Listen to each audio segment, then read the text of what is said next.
За оройн дүргийн иргэний мэдээ эхэлж байна. За тэгээд өнөөдөр та бүхэндээ бас ойр телевизээр та бүхэн бас хараагүй бах. Нэлээд хэдэн жилийн өмнө зөндөө харж исэн. Тэгээд ийм хүн байгаа. Тэгээд энэ хүн бол ноён Арслан одоо шударга иргэдийн фронтын тэргүүн. Одоо ийм хүн байгаа. Тэгээд 7 жилийн өмнө талбайд байж ягс зэдэр байхад нь харж исэн баха. Оройн дүргээ.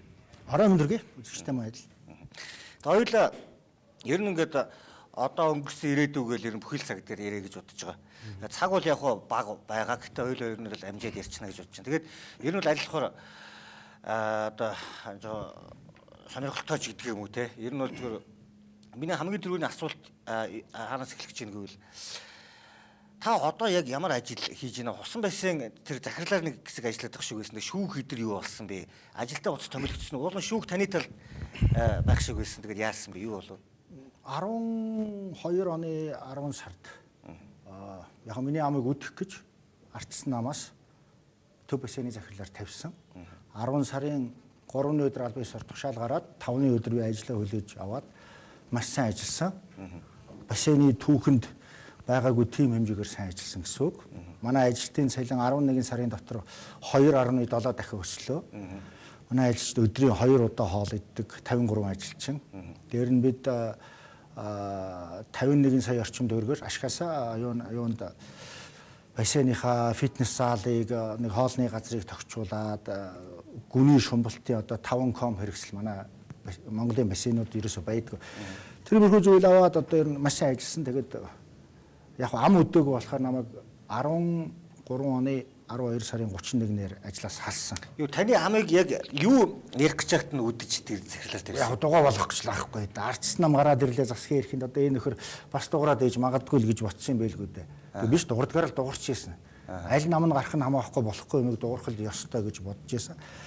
Тэгээ дуурайд байсан чинь 12 сарын 14 оны 12 сарын 13 оны 12 сарын 31 намайг ажлаас алчсан. Жил 2 сар ажилласны дараа ойролцоогоор тэгээд заргалтаад одоо ийм зузаан 2 хавц тэрэг болсон доо одоо бүр ийм зузаан 2 хавц тэрэг. Хүнийг ажлаас ажил хаалх хүндэслэл нь юу байсан? Хаалх хүндэслэл бол ерөөсө тодорхой юм байхгүй. Гэрээ контрактыг зөрчсөн л гэж байгаа. Ямар гэрээ байсан? Яг нэг контракт гэдэг нэг юм байдгийг. Тэрэн дээр зөрчсөн зүйл байхгүй л да юу ч байхгүй. Намаага нэг төв бассейнд миний ажилд авсан нэг хэдэн хуучин багш нар байсан. Ингээ багш гэж дээ яг олон жилийн өмнө анх төв бассейнд багш гэж мэрэгжлийн багш байхгүй байхад л манад ороод байжсэн сантехникийн слесэр байсан лаборант байсан тэр нөхдөө тэгээд олон жил ажилласаар гал багш гэд нэрдэг. Тэр хэдийгээ таньдаг болохоор бас усан дэлгэхтэй юм гээд авсан. Бүгдээ л ардсан намын гишүүн болцсон байсан л да тэд нар. Гэтэ би ямар усны ажил хийж байгаас одоо ус төрийн ажил хийж байгаа биш ямар хамаа ах вэ гээд авсан. Нөгөө хэд маань намаага одоо нэг манайхны хэлдгээр янз бүрээр матсан байгаа. Арслаа одоо 4 жиптэй 2 хавстай болсон. Ичгтэйхэн баяжсан гэдэг. Дээр нэг миний этгээдээс эрхчлөөг хэрэгжүүлэгч намын дарга Төмөрсөхий би бас манай дээр нэг хөдөлмөрийн хөлсний доод хэмжээгээр цалинжуулаад 144 мянга лөө 192 мянгаар цалинжуулаад бас нэг хуулийн зөвлөх гээд авсан. Тэр нөхрөөр толгойлуулж хагаад намаагаа тэгж матсан байгаа юм л да. Матна гэдэг шүү дээ. Тийм. Худлаа ивчгийч. Нөгөө Төмөрсөхгүй чинь өөрөө нөгөө тариа бодоо тариад бас нэг бизнес эдэр хийгээд байдаг үгүй. Мага тэрийг одоо өөрөөс нь асуу тийм бахаа. Тэгэд яг хөвд бассейний нийт орлого одоо жилийн орлого нэг 5-аас 600 сая төгрөг байдаг шүү дээ. Тэгээд тэр 5-аас 600 сая төгрөгөөр би 53 хүнээ цалинжуулна. Өөрөө бас тэндээсээ цалин аавна. Гэхдээ миний цалин бол хотоос тогтоогдсон хэмжээтэй. Илүү авч болохгүй. Тэгээд надаас илүү цалин авдаг багш нар байсан, эмч байсан, тийм ээ. Цэвэрлэгч одоо үйлчлэгч гэдэг дээдлэн 675 багш нар сая 250 хүрээгээд авч ирсэн. 12 багштай байсан. Намайг халсны дараа орлого муу байна. Арслан мөнгө өцсөн учраас тэр мөнгөний төлж гин гинүү тэгж хэлээд 6 багшаа халсан. Одоо багш нар 6 багш нь өдрийн нэг ээлжээр нэг сарын 200 мянган төгрөгийн цалинтай ажиллаж байгаа. Намайг байхад 12 багш өдрийн 3 ээлжээр дээдлэн сая 250 аваад авч ажиллаж исэн.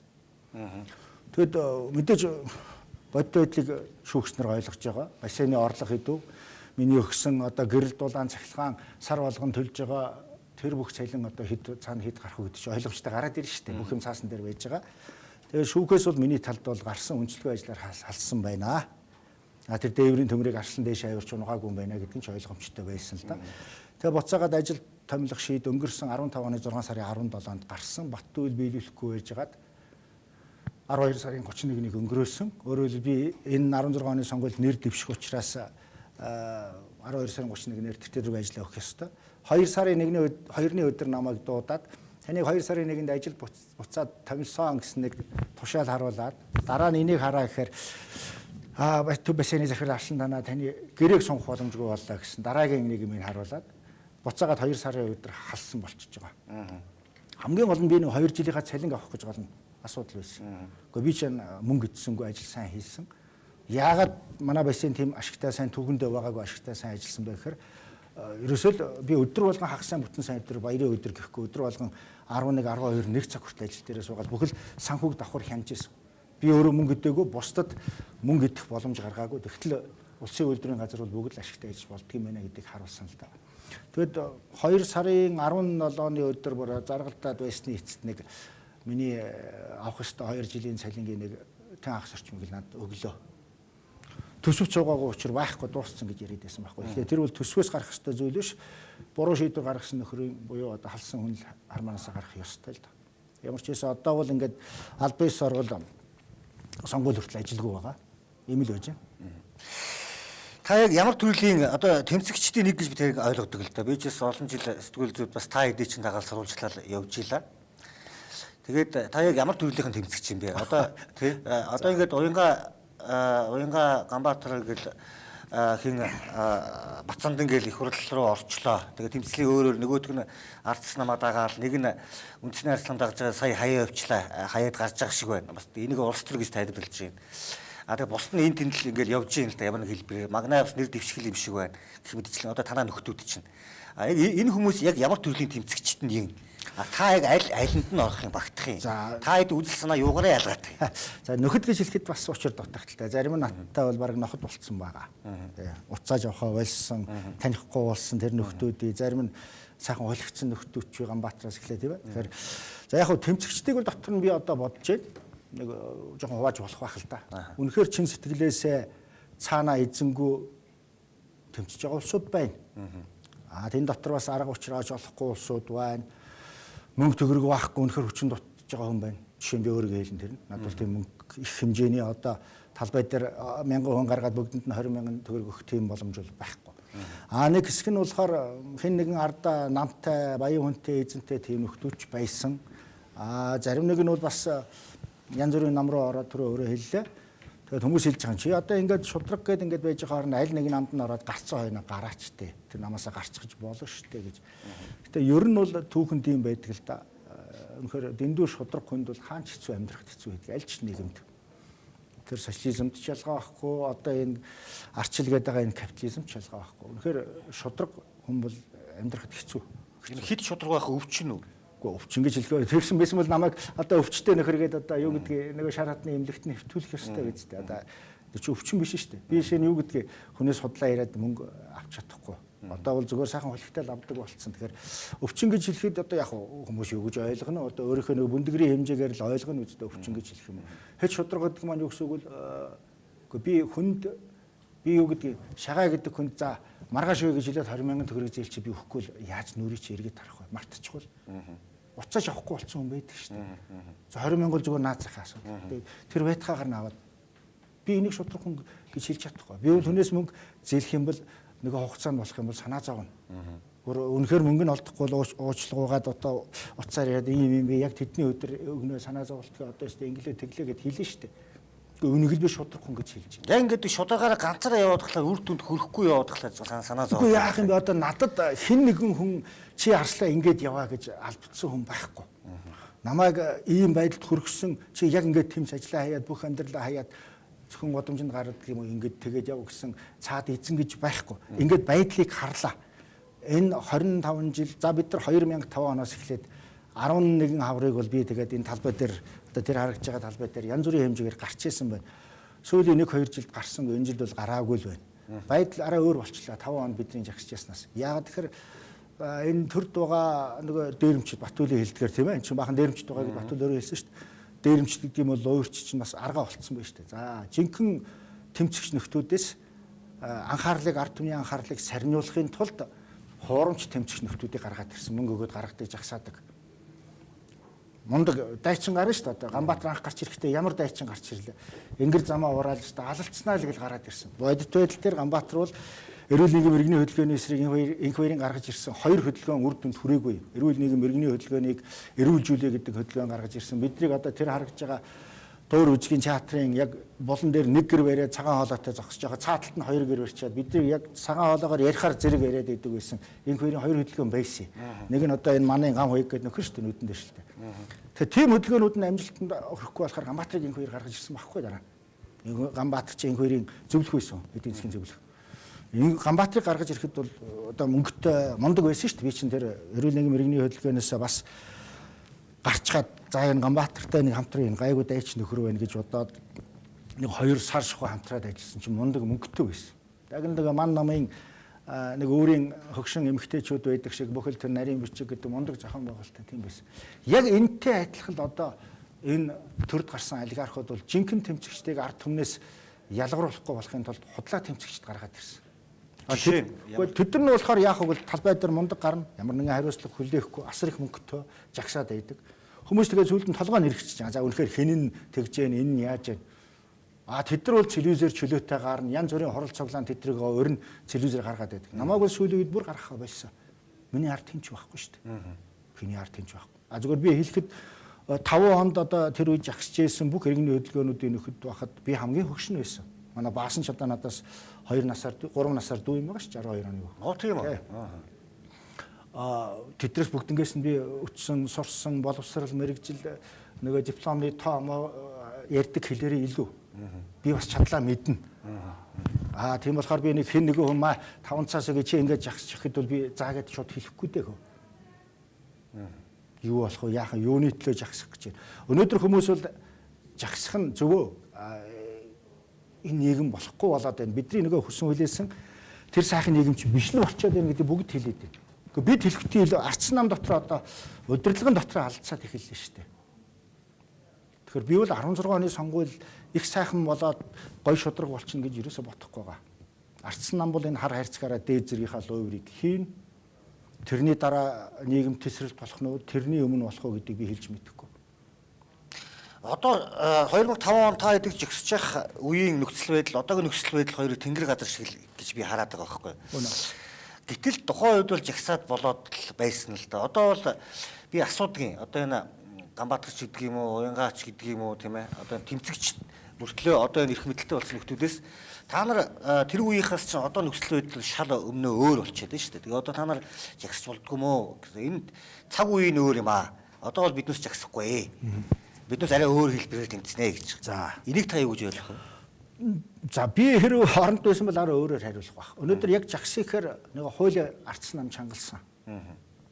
Тохоо үед чангалж яхад ман нам хараад дугаал байж исэн бас. Яагаад тэгж вэ? Би яг ман нам ардсан нам гэж ерөнхий утгаар хэлдэ бодит байдал дээр энэ хуулийг чангалж байгаа хэдхэн хүмүүс байгаа. Тэр хүмүүс бол энэ 25 жилд 26 жилд ард түмний хөрөнгөөр нэг олигарх болцсон. Ард түмэн тесрээ засгийн эрх авах нь бол бидний хөрөнгийг хураана. Бид нар аягуутал чавшээс бүшиг алуулж магадгүй гэж айцсан улсууд байгаа байхгүй юу? Тийм болохоор бидний жагсах, цуглах, үг хэлэх эрх болгоныг хааж байна. Намайг шууд чи Арслан үг хэлж болохгүй гэж хэлэхгүй байгаа боловч аль телевизүүдээр ингээд ярилцлагад орё хийхэд ерөөсөө ямар нэгэн шалтгаан хэлээд боловчод байгаа байхгүй. Чинь ямар шалтгаан хэлж чинь жишээ нь одоо дээрээс одоо чамайг яриулахгүй байна.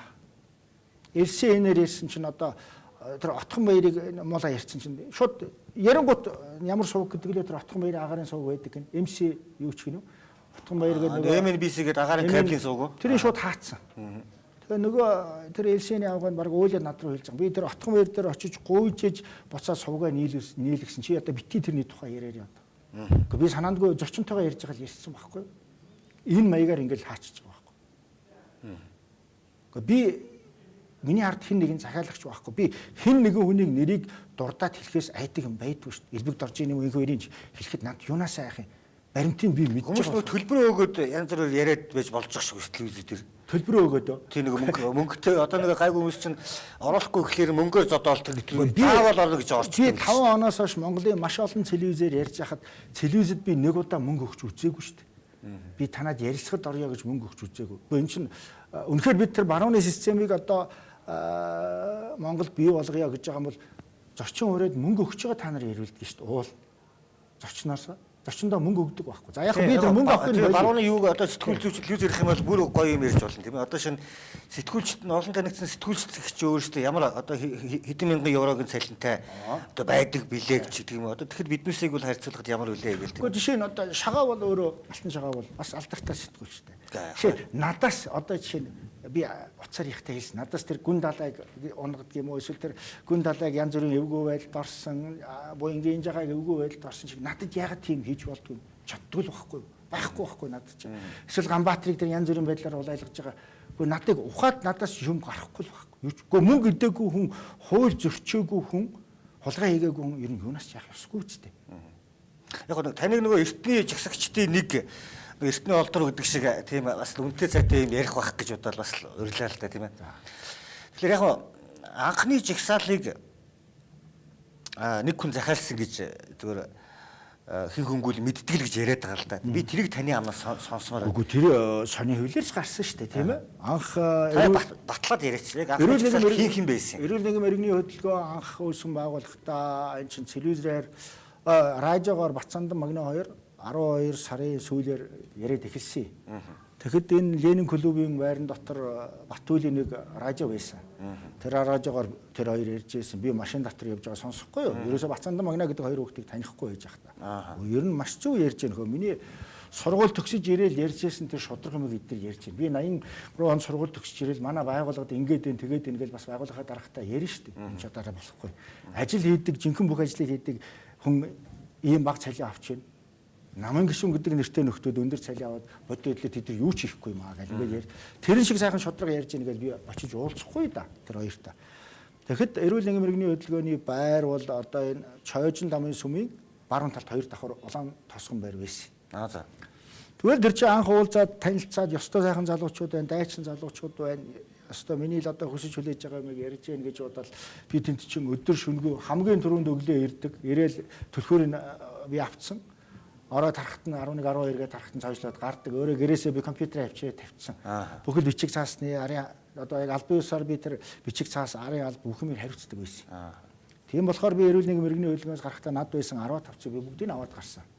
Тэр бол эрүүл нийгмийн иргэний хөдөлгөөний түүх байсан. Над одоо бүгд байж байгаа.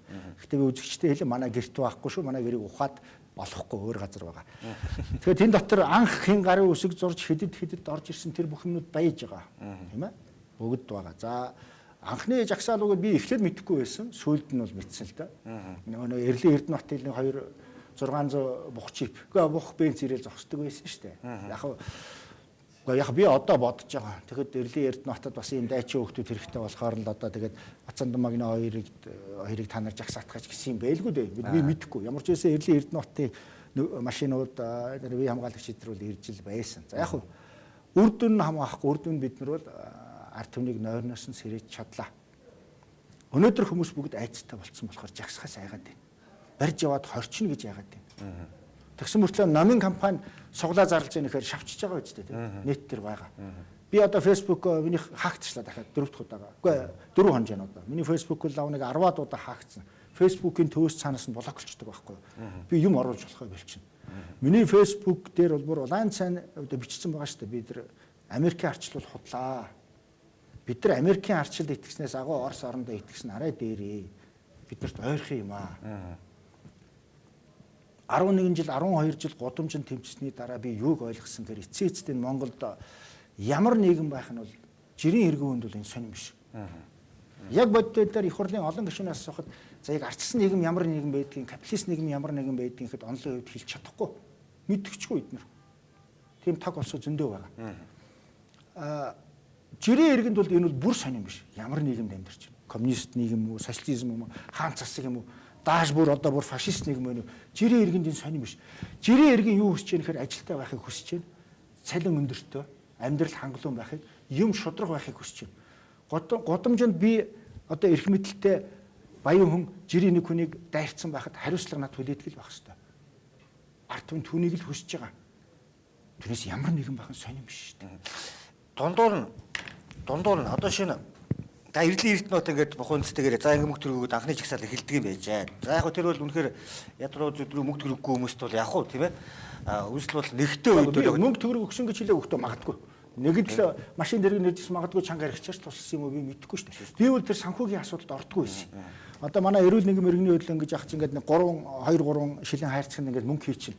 Орон тэрийг онгойлгоод бацаандан магны 2 аваад явчихдаг байсан байхгүй. Бид нар ямар ч хэсэн даатахаа тоолоо гэдэг нь тоолдог байсан. Тэгэл аваад явдаг ямар нэгэн тайлан тооцоо байдгүй л байсан. Тэр нь би бол үргэлж мөнгө төрний асуудлаас хол байдаг байсан.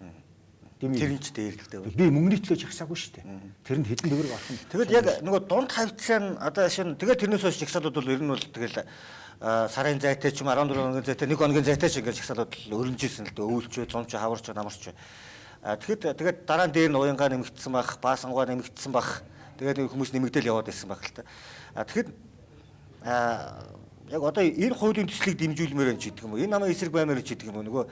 Нөгөө нэг бусад намынхан чинь та нарыг уурж дуудаж захиалга өгдөг байсан гэж бас таамаглаад байгаа л та. Үгүй янз бүрийн тийм асуудал байдаг байсан. Гэхдээ та нар гэдэг дээр би бол миний үеийн 3 хөгшин байсан юм. Отхон баяр Батчулан гэ бид нар бүгдээрээ тухайн үед одоо 50 гарцсан 50 төгчөөс нөхдүүд. Бид нар бол нэг тех юмд ордгоо бичиг цаас гол юмыг хийж өгөөл за иймэрхүү юм ярил зүгээр гэдгийг хэлээр залуу хүмүүс яриг илүү сайхан ярьдаг юм байна. Тийм ч болохоор би анхны жагсаал дээр би 4 түүх хэлсэн шүү дээ. Эхлээ Бацаандан үг хэлээд магна хэлээд эчин арга үг хэлээд 4-т нь би хэлсэн. Миний тухай одоо хэн ч ярьдаггүй байхгүй. Яг анхны жагсаал одоо тэр ялт кино театрын уртал болоход би 4-р үг хэлж ирсэн. Зүгээр сүүл бидрийг талбай дээр байж хахад янз бүрийн байдлаар аль нэг намаас одоо иймэрхүү юм хийгээч гэсэн тиймнүүд зөндөл байдаг байсан.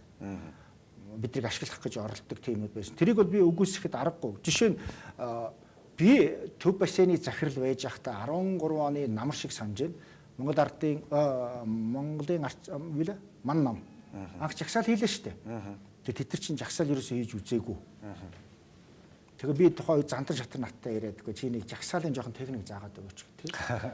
Тэгээ би төв бассейны захирал байхдаа 13 оны намар ман намын ямар ордон гэдэг үлээ тэрэнд очоод их хурлын 20 30-аад гишүүн байсан гэдэг ман намын томцууд тэгээ тэдэртэй хам ширээн дээр суугаад ерөнхий нарийн бичгийн даргын өрөөнд би тамхи татж байгаа. Улс төр ихээр би тамхи татаад жоохон уур байд.